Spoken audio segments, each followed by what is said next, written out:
Salam, axşamınız xeyir, hörmətli dinləyicilərimiz. Azərbaycan Nədən Danışdı proqramı efirdədir. Studiyada mən Yunis Orucovdur. Əziz dinləyicilərimiz, Nikol Paşinyan ilk dəfə seçkilərdə Qarabağsız Ermənistan platforması ilə çıxış edəcək. Ermənistanın Xarici İşlər Naziri Ararat Mirzoyan isə deyir ki, Tramp dəhlizinə Moskva və Tehran tərəfdən heç bir problem yoxdur. Bu arada Putin nüvə sınaqlarına hazırlıqla bağlı tapşırıq verdi. Biz bugün bu məsələləri müzakirə edəcəyik. Həmsöhbətimiz politoloq İlyas Hüseynov bizə telefonla qoşulub. Axşamınız xeyir olsun. Axşamınız xeyir olsun, hörmətli Yunus müəllim. İlyas müəllim, Nikol Paşinyan seçkilərdə Qarabağsız Ermənistan platforması ilə qoşulur və düşünürəm ki, bu Ermənistan müstəqillik tarixində ilk hadisədir. Siz bunu necə qiymətləndirirsiniz və bu onu deməyə əsas verirmi ki, artıq bütün maneələr aradan qaldırıldı, narahatlıq doğuran heç bir məqam qalmayıb?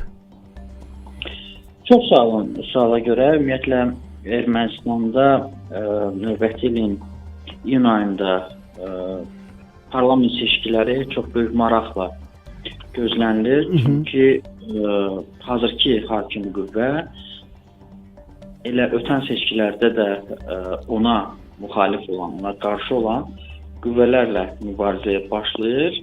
Lakin müharibədən sonra Nikol Paşinyan öz seçiciləri tərəfindən mandat, etimad ona görə qazandı ki, əvvəlki dövrdə olduğu kimi revanşist qüvvələrə elektoratı yoxdur deyib, məğlub Paşinyanı seçdilər. Bugün də təqribən oxşar vəziyyətdir. Lakin Nikol Paşinyanın Ermənistanda baş nazir seçilməsindən sonraki dövrdə böyük gəlişmələr baş vermişdir. Müxtəlif dəyişikliklər var. Sülh kontekstində Azərbaycanın ərazi bütövlüyünü və suverenliyini təmin etməsi müstəvisində də böyük dəyişikliklər var və yeri gəlmişkən qeyd edim ki, Azərbaycan artıq zəfərinin 5-ci ildönümünə hazırlaşır və möhtəşəm parad keçiriləcəkdir Azadlıq meydanında və eyni zamanda Ermənistanda baş verən hadisələr də bizə çox maraqlıdır. Çünki regionun sülh gələcəyi həm də bu və digər formada Paşinyanın hakimiyyətdə qalması ilə bağlıdır. Çünki hakimiyyətdə qalarsa Ermənistan baş naziri həm də referendum keçirilməsi gözlənilir və Azərbaycanın tələblərinin yerinə yetirilməsi, Azərbaycana qarşı ərazi iddialarına son qoyulması və eləcə də paraflanan sülh müqaviləsinin tam imzalanması və bununla da regionun yeni bir mərhələyə qədəm qoyması gözlənilir. Bu baxımdan elə Paşinyanın hakimiyyətdə qalıb-qalmaması da Bakıdan böyük diqqətlə izlənilməkdədir. İlyas müəllim, sizə elə gəlmirmi ki, bu ümumiyyətlə platformanın bu cür tərtib olunması həm də ondan xəbər verir ki, artıq erməni ictimai fikri də artıq bunu həzm eləyib? Doğrudur və biz Ermənistanda Paşinyana qədər ki, dövrə də baxsaq deyə bilərik ki, Suriyadan tapıb gətirdikləri Levon Ter-Petrosyan Ermənistanda ilk prezident oldu. Ondan sonra Robert Koçaryan, Serjik Sarkisyan, Qarabağ klanı və Azərbaycanın torpaqlarının işğalı eyfariyasında 20 il hakimiyyətdə qaldı və sonra Paşinyan seçildi 2018-ci ildə və ardınca müharibə onun nəticəsi və yenidən etimadın qazanılması və yeni seçki prosedurları. Lakin elə Nikol Paşinyanın özünün ilkin dövrdə seçilməsi və bundan öncəki dövrdə xalqın ona etimadı arasında da fərqlər var. Məsələn, müharibədən sonraki dövrdə keçirilən seçkilərdə Nikol Paşinyanın əsas seçki şüarı belə idi ki, ingilis dilində remedial cessation, yəni ayrılmaq naminə xilas. Bu da belə nəzərdən keçirilirdi ki, Qarabağdan ayrılaraq xilas olmaq. Hətta biz xatırlayıram ki, o dövrdə şərhlərimizdə və hazırladığımız sənədlərdə bunun arxasında bir minanın gizlənildiyini nəzərdən keçirirdik. Çünki hakimiyyət Ermənistanda Qarabağdan qurtulmaq yolunu tutub və sonrakı prosesdə ola bilsin ki, bizim ərazi bütövlüyümüzə qarşı hansı təhdidlər formalaşdırıla bilər. Çünki çox rahatlıqla bu ayrılma haqqında fikirlər bildirilir. O dövrdə Kosovo ssenarisi və digər fikirlər var idi. Ona görə də hazırki reallıqlarda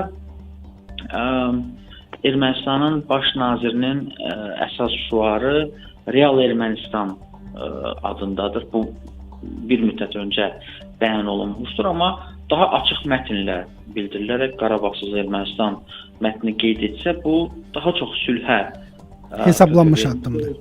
Bəli, həm də sülhə hesablanmış addımdır ki, sülhü istəməyən, regionda eskalasiya axtarışında olan, yeni müharibə üçün əlindən gələni edən qüvvələrə mesaj olsun və Ermənistanın monolit olmayan cəmiyyətində həm daxildə 5-ci kolona mesaj, kilsə, diaspora nümayəndələrinə də bir ciddi ismarış kimi də qiymətləndirilə bilər. Çünki həmən qüvvələr tamamilə başqa ssenarilər axtarışındadır. Mən bir detala da diqqət çəkə bilərəm ki, vətəndaş cəmiyyətinin nümayəndələrinin İrəvanda görüşündən sonra Ermənistan cəmiyyətində elə hamı bu görüşü alqışlamadı və buna qarşı çıxan qüvvələr də tapıldı. Təəssüflər olsun ki, Ermənistan cəmiyyətində hələ ki düşüncədə revanşizm meyilləri qalmaqdadır, amma pragmatik düşünən insanlar da çoxdur və onların sayının artmasına biz ümid edirik. Ona görə də bu görüşlərin gələcəyinə inanırıq. İlyas müəllim, Ermənistan Xarici İşlər Naziri Ararat Mirzoyan Tramp dəhlizinə Moskva və Tehran tərəfindən problem görmədiyini bildirdi. Siz bu bəyanatı necə qarşıladınız? Nəzərə alaq ki, bir neçə il bundan öncə həm Tehrandan, həm də Moskvadan müəyyən təhdidlər var idi. Tehran bunu qırmızı xətt adlandırırdı. Moskva isə bu layihəni öz nəzarəti altında görürdü. Belə bir keçmişdən sonra, mübahisəli keçmişdən sonra Mirzoyanın bəyanatı sizdə hansı təəssüratı yaradır? Əlbəttə, regionda həmən dövrdə baş verən hadisələrdən fərqli olaraq tamamilə yeni bir geosiyasi mənzərə vardır. Rusiya-Ukrayna müharibəsi, İran-İsrail müharibəsi müəyyən qədər Tehran və Moskvanın mövqeyinə təsir etmiş olub. Lakin Vaşinqtonda 8 avqustda keçirilmiş görüş imzalanan bəyanat sülh müqaviləsinin Xarici İşlər Nazirləri tərəfindən liderlərin iştirakı ilə paraflanması tamamilə yeni bir mənzərəni formalaşdırır və belə görünür ki, bütün proseslər bir-birinin ardınca davam eləsə də qlobal mənada geosiyasi faktorlarda regionumuza təsirsiz ötüşmür. Və bu baxımdan Zəngəzur dəhlizi ilə bağlı əgər əvvəl Rusiya və İranın mövqeyi üstə düşürdüsə və yaxud elə bir zaman var idi ki, İran dəhlizə qarşı çıxırdı, Rusiya İranı razı salmaq, ikna etmək üçün əlindən gələni edirdi və müxtəlif görüşlər, təmaslar var idi. Hazırda düşünmürəm ki, dəhlizə qarşı hətta İran və Rusiya birləşsə də hansısa bir müqavimət baş tutsun. Çünki artıq Ermənistanla Azərbaycan arasında birbaşa dialoq həyata keçirilir. Müxtəlif segmentlər üzrə təmaslar qurulur və Ağ Evdə imzalanan sənəd də hüquqi qüvvəsini saxlamışdır və trip marşrutunun çəkilməsi üçün artıq texniki işlərə də başlamaq olar. Siyasi iradə də vardır. Ümumi maraqların birləşdirilməsi də mövcuddur və bu baxımdan Rusiya və İranın dəhlizə qarşı fəaliyyət göstərməsi müşahidə olunarsa, bu sülhə qarşı bir akt kimi qiymətləndirilə bilər. Bu arzu olunmazdır və eyni zamanda biz son dövrlər dəhlizin açılması baş verməsə də kommunikasiya xəttlərinin açılması prosesində bir irəliləyişi görürük. Bu da çox müsbət faktordur. Çünki cənab prezident İlham Əliyevin Qazaxstana dövlət səfəri çərçivəsində məhz Qazaxstan taxılının Azərbaycan ərazisindən keçməklə Ermənistana çatdırılması haqqında bəyanat eşitdik və ardınca elə sözügedən taxıl Azərbaycan və Gürcüstan ərazisindən keçməklə Ermənistana çatdı və bunun ardınca həm də Rusiya taxılı Azərbaycan ərazisindən keçməklə Ermənistana çatdırılır. Bu mühüm hadisələrdir və məsələ kommunikasiya xəttlərinin açılması naminə atılan addımlar kimi qiymətləndirilir. Amma hesab edirəm ki, bu qarşılıqlı olmalıdır. Çünki Azərbaycan sonsuza qədər Ermənistana sülh və logistika fəaliyyətinin genişlənməsi üçün jestlər edə bilməz. Qarşılıq dedikdə onu nəzərdə tuturam ki, Türkiyədən gələn yüklər də Ermənistan ərazisindən keçməklə Azərbaycana çatdırılmalıdır və Ermənistan bu istiqamətdə də addımlar atması bu sülhə xidmət etmiş olar. Yəni, hər bir sülh istiqamətində atılan addım güzgü effekti verməlidir və bir addım qarşı tərəfdən qarşılıqlı olaraq atılmadıqda bu mübahisələrə səbəb olur və elə kənar geosiyasi mərkəzlər, adını daha doğru vurğulasaq, İran və Rusiya məhz elə bu anlaşmazlıqları gözləyir ki, bunları daha da dərinləşdirsin və sülh prosesi daha da tormozlansın. İlyas müəllim, və sonda sizdən bir məsələyə də münasibət öyrənmək istəyirik. Qısaca, Putin nüvə sınaqlarına hazırlıqla bağlı tapşırıq verdi. Bu tapşırığı bir qədər təhlil etsək hansı nəticəyə gələ bilərik? Putin dünyanı təhdid edir, yoxsa bu Rusiyanın gücünü yeni reallıqda göstərmək üçün bir vasitədir? Sonuncu cümləniz çox doğrudur və yerinə düşür. Çünki nüvə gücü Rusiya üçün bu kollektiv qərblə olan müharibədə əsas təhdid alətidir. Və əvvəlki dövrlərdə məhz nüvə arsenalına müraciət etməklə bağlı səslənən bəyanatlar təsirini itirdikcə ayrı-ayrı manevrlər ortaya çıxdı. Məsələn, taktiki nüvə silahından istifadə ilə bağlı Kreml ucadan danışmağa başladı.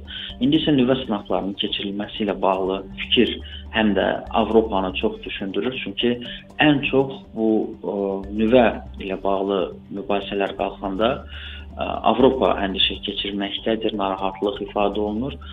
Amma maraqlıdır ki, paralel olaraq Amerika Birləşmiş Ştatlarında nüvə silahlarının sınağını keçirməsi ilə bağlı anons Avropa İttifaqı tərəfindən kritik qarşılanmadı. Və yaxud güclü nüvə arsenalına malik olan Çin Xalq Respublikası da bu proseslərə yalnız susqunluqla yanaşır. Bu da düşünürəm ki, qəbul olunan deyil. Nüvə klubuna daxil olan dövlətlər nüvə silahlarının həcminin artırılması, sınaqların keçirilməsi, təhdid mesajları özündə daşıyan bəyanatlar zamanı hamısı buna qarşı çıxmalıdır. Bax, bu susqunluq əlbəttə bizim planetimizi çox mənfi bir məcraya yönəldə bilər. Digər tərəfdən yaxınlarda çox maraqlı bir kitab oxumuşdum. Rusiya Federasiyasının rəhbərliyinə təqdim olunmuş samballı materiallar əsasında yazılmış kitabdır. Çəkindirmədən hücuma və yaxud çəkindirmədən qorxutmaya daha doğrusu. Və əslində Rusiya Federasiyasının hazırki reallıqlarda məhz siyasi gündəmdə nüvə ilə bağlı olan detalları çox gözəl orada təsvir edir. Çünki soyuq müharibə dövründə nüvə silahı çəkindirmə xarakteri daşıyırdı. Karib böhranı və digər olan gərginliklər yalnız çəkindirmə faktoruna əsaslanırdı və beynəlxalq münasibətlərdə müəyyən nizamı yaradırdı. Bugün isə təhdid faktoru ortaya çıxıb və bu heç də çəkindirmə deyil, yeni bir fazadır.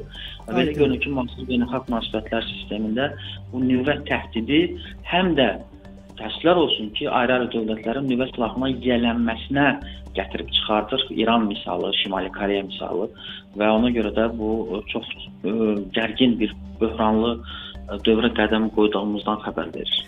Çox sağ olun. Maraqlı müsahibəyə görə sizə təşəkkürümüzü bildiririk və dinləyicilərimizin diqqətinə bir daha çatdırmaq istəyirəm ki, bizimlə telefon bağlantısında politoloq İlyas Hüseynov idi. Əziz dinləyicilərimiz, bununla da verilişimiz başa çatır. Biz sizinlə sağollaşırıq. Özünüzə yaxşı baxın. Görüşənədək.